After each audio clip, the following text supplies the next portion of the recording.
Seifer, Seifer, Seifer. What a character. He slashes Skull's face in the beginning of the game, talks smack every chance he gets, talks about his dream of being a knight, brings Renoa to the dance as a date after the seed exam, which essentially starts the actual plot of the game, then does it again by letting himself get bewitched by Idea, and becomes a recurring boss over and over and over again.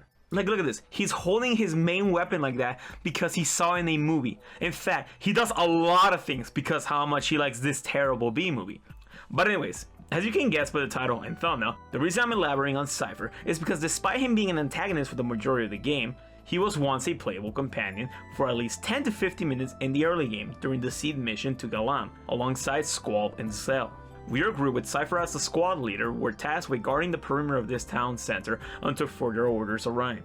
To get to this point, you have to leave the seed vessel and make your way to the center, fighting a couple of scripted fights with enemy soldiers along the way. Eventually, however, both Squall and Seifer get tired of waiting around and decide to follow some enemy soldiers to the communication satellite in town, essentially breaking orders with the reluctant Cell tagging along. After this point, you have free control of the group and are able to do random encounters with the enemy soldiers and 2 monsters. However, continuing along the path to the satellite and short of 3 screens, Seifer leaves the party, getting himself replaced with the actual permanent party member, Selfie. This sequence I just described to you is the only time you have Seifer as a playable character. And so after doing some reminiscing earlier in the day about how this Final Fantasy VII player who goes by the name of Circle Master got both Cloud and Barry to level 99 in the first reactor out of spite because this dude in the forum back in 2012 said that he did it once and then was doing it again only to be an ass about it, I decided to do something similar myself, but to take it to at least the next level, or so I thought, by doing it to a character that leaves you no matter what, that being Seifer, and also at the same time getting a rare Steam achievement. So let me tell you how it ended up. First things first, as soon as I could, I had both Squall and Cell die to the first scripted encounter, and then I had Seifer take out the enemy. Because I don't need any damn losers dragging him down and stealing the final hit bonus EXP. Cause my boy Seifer needs everything he can to grow! But anyways, afterwards, I unequipped every one of the Guardian Force summons and magic spells on the other characters and gave them all to Seifer. And then the next encounter, I did the draw command on every single spell that the enemy had just to maximize Seifer's junction stats as much as I could.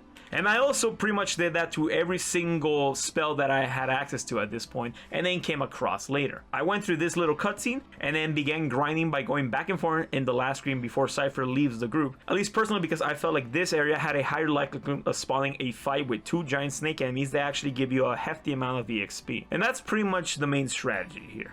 Now, if you don't mind, let me elaborate more on the game's mechanics and the things that happen. First things first, the level system in Final Fantasy VIII is not like your traditional leveling that you get in your turn-based RPGs. Squaresoft decided to make levels somewhat unimportant in this game. Essentially, the world scales to your average party level, and leveling is always 1000 EXP.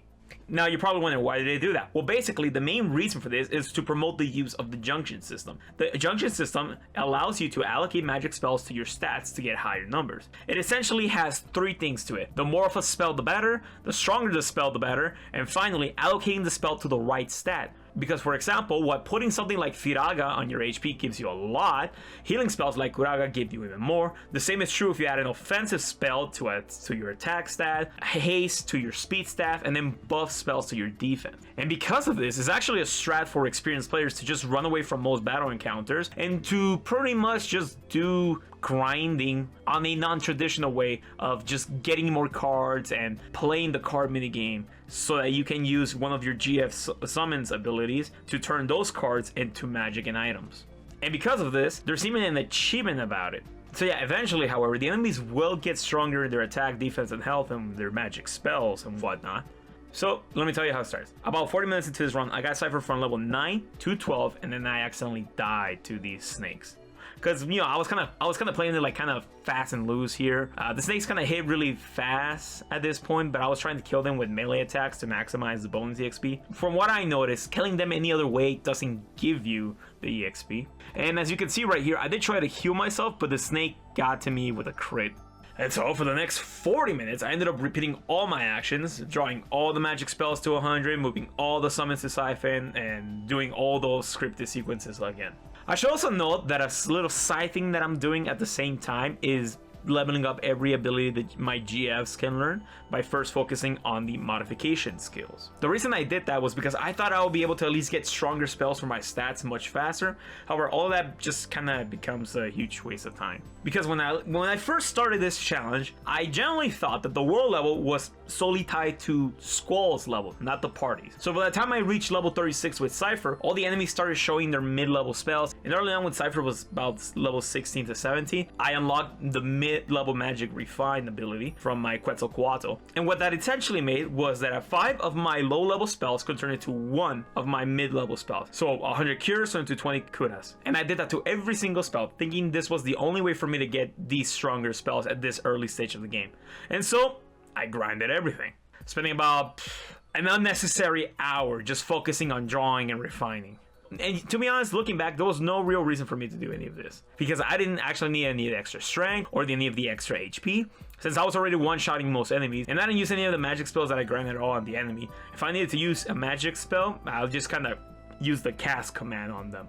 And if I really needed a powerful attack, all I really need to do was press the B button on my keyboard, essentially trying to back out over and over again until eventually the limit break spawned in and I was able to select it with Seifer, which ended up doing this AoE attack. And you know, actually all these GS abilities that I got didn't actually do anything for me in the challenge. Another thing that happened is that due to my insistence of fighting the snakes in melee combat, I will actually get poisoned quite a lot by them. Now you're probably wondering, who cares, it's just poison, it's a simple ailment, it can easily get healed. And normally I would agree with you. However, none of the enemies here drop antidotes, and there's no shops available to buy antidotes. And all I had to my name at this point in the game were 2 remedies that I ended up using pretty quick. And so, because of that, every single action I took did about 250 to 300 damage. Now, let me tell you, the enemies don't get anywhere close to doing that amount of damage to me. Hell, let me tell you, sometimes I'm able to take down 2 of them before even one of them gets a chance to get a hit on me. And I didn't really want to spend my well-earned curing spells on healing this over and over again and drawing the curing spells over and over again. So I get an idea. I would just kill Seifer. Now you see, while the enemy does not drop antidotes, they do drop Phoenix sounds in this area. So I will just rebuy one of those 2, kill Seifer, then rebuy Seifer, then kill the rebuy B, and I just kept doing this over and over again until eventually I just got tired and did my best to insta-kill the snakes with the limb break as soon as I seen them, because you know, fuck the bonus EXP, this is taking way too long.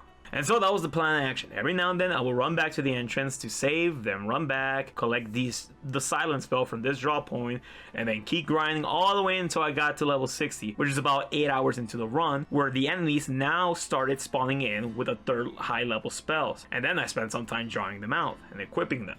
I also ended up dying again to the snakes. Oops. You know, but it's alright. I mean, I did make a save not too long ago, so unlike the previous death, I didn't actually lose that much progress. And to be honest, while this run is not on par with Circle Master's 525 hours of getting Cloud and Baron to the max level, it took me about 12 to 13 hours to max him out. And to be honest, those 12 to 13 hours were pretty boring. I ended up actually watching 2 movies. One of them was actually The Time Machine, which I ended up rambling about on stream. And oh yeah, by the way, all this footage was live stream. Although it's mainly me with the mic muted, and then, you know, I come out and do some ramblings or whatever. But yeah, at the end, I ended up getting Seifer to level 100, and I got my achievement. Although it's a little bit hidden, but you know, I still got it. Here it is, proof.